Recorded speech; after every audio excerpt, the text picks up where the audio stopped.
This gospel, to put it in perspective, came after Jesus entered Jerusalem triumphantly. He had gone into the temple and cleaned out the tax collectors and the money lenders and the animals and everything that was in the temple. He had cursed the fig tree that didn't have any figs on it. And the scribes and elders and priests were a little bit annoyed with him, to say the least. So Jesus told this parable of the two sons.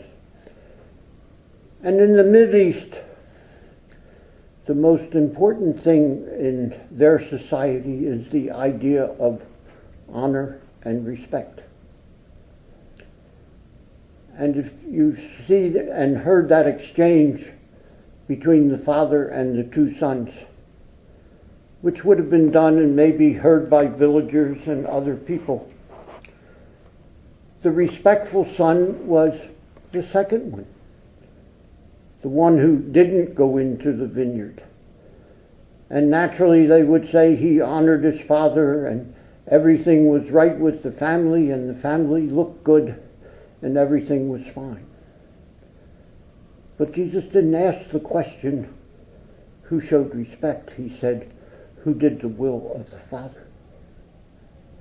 And he was, in effect, challenging and attacking the priests and scribes and the givers of the law, because they were putting on a good show, they were seeking respect, but they weren't doing the will of God.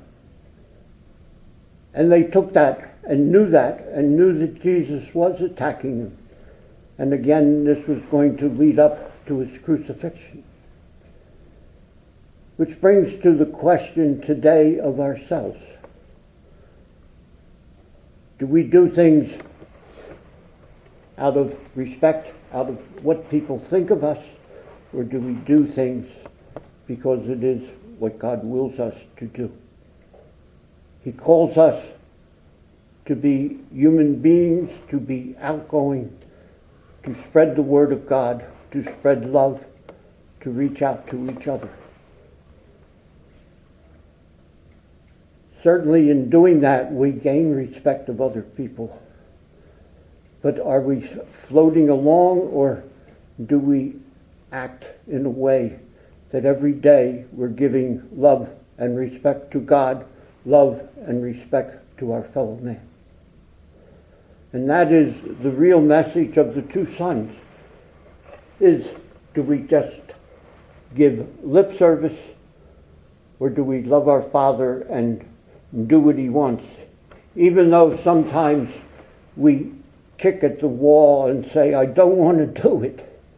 But in the end, we have to do it because it is God's will and it is the right thing to do. And that's what God asks us to do, the right thing, to do what he has asked.